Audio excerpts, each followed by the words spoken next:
बिहार विधान परिषद चुनाव को लेकर एनडीए ने अपने सीटों का ऐलान कर दिया है।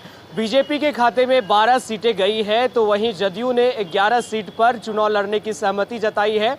पशुपति पारस खेमे बात कर ले लोजपा की, तो एक सीट उन्हें दिया गया है। पूरी जानकारी आपको बता रहे हैं। महज कुछ मिनट पहले अभी प्रेस कॉन्फ्रेंस हुआ है और इस प्रेस कॉन्फ्रेंस में बीजेपी के नेता भूपेंद्र यादव मौजूद थे। साथ ही बिहार के जो शिक्षा मंत्री हैं विजय चौधरी, वो भी मौजूद थे। उनके द्वारा प्रेस कॉन्फ्रेंस में सीटों को लेकर जो है ऐलान किया गया है। क्या कुछ कहते नजर आ रहे हैं। क्रम में चुनाव होने होते हैं।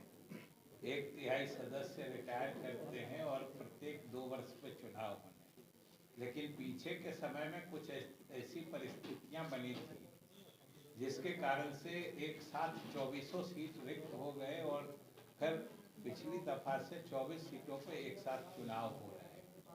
और हम लोगों की आपसी समझदारी इसी क्रम में बननी थी और स्वाभाविक रूप से इनके 13 थे, तो ये 13 लड़ना चाह रहे थे, लेकिन हम लोगों के अलायंस में जो एक आपसी समझदारी का, फिर जनता दल यू और भाजपा का 50% का एक समझौता था, उसके तहत हम लोग 12 लड़ना चाह रहे थे।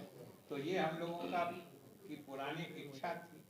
इस पर कई राउंड हम लोगों ने बात की और रास्ता इसका निकला जब इन्होंने जैसा बताया कि एक सीट इनको सहयोगी दल पारस जी के लोजपा को एडजस्ट करने के लिए, उसमें सामंजित करने के लिए आवश्यकता थी।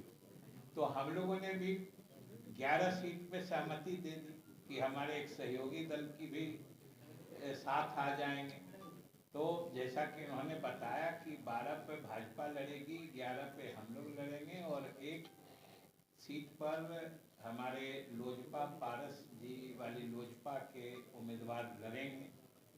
तो इस तरीके से ये समझिए कि एक बहुत ही अच्छा आपसी समझदारी का और बड़ा ही मजबूत निर्णय है। इससे लोगों के भी जो कयास चल रहे थे, ये उस पर भी एक तरह से आज से विराम लगेगा और हम आपको आज कम से कम अपने 11 सीट बता देना चाहते हैं। ये भी ये क्रम में चुनाव होने होते हैं। 1/3 सदस्य रिटायर करते हैं और प्रत्येक 2 वर्ष पे चुनाव होने, लेकिन पीछे के समय में कुछ ऐसी परिस्थितियां बनी थी जिसके कारण से एक साथ 24 सीट रिक्त हो गए और फिर पिछली दफा से 24 सीटों पे एक साथ चुनाव हो रहे हैं।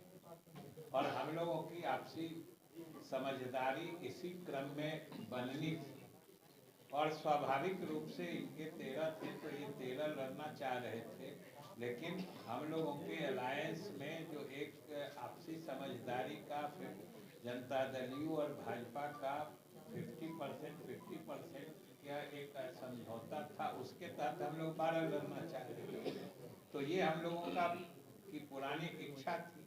इस पर कई राउंड हम लोगों ने बात की और रास्ता इसका निकला जब इन्होंने जैसा बताया कि एक सीट इनको सहयोगी दल पारस जी के लोजपा को एडजस्ट करने के लिए, उसमें सामंजित करने के लिए आवश्यकता थी। तो हम लोगों ने भी 11 सीट पे सहमति दे दी कि हमारे एक सहयोगी दल की भी साथ आ जाएंगे। तो जैसा कि उन्होंने बताया कि 12 पे भाजपा लड़ेगी, 11 पे हम लोग लड़ेंगे और एक सीट पर हमारे लोजपा पारस जी वाली लोजपा के उम्मीदवार लड़ेंगे।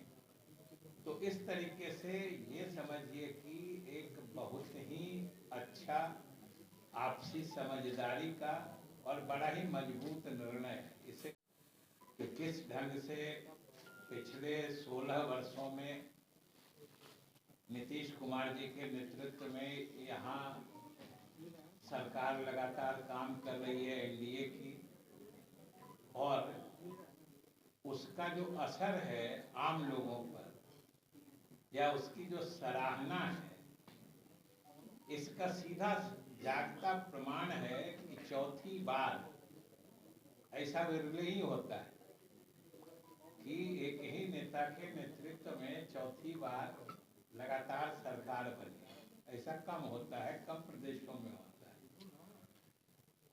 तो ये हम लोगों के सरकार की विश्वसनीयता है और जिस ढंग से अभी भारतीय जनता पार्टी और जनता दल यू का गठबंधन, अन्य हमारे सहयोगी दल भी हैं, उनके साथ जितने मजबूती से चल रहा है यह आपके सामने है।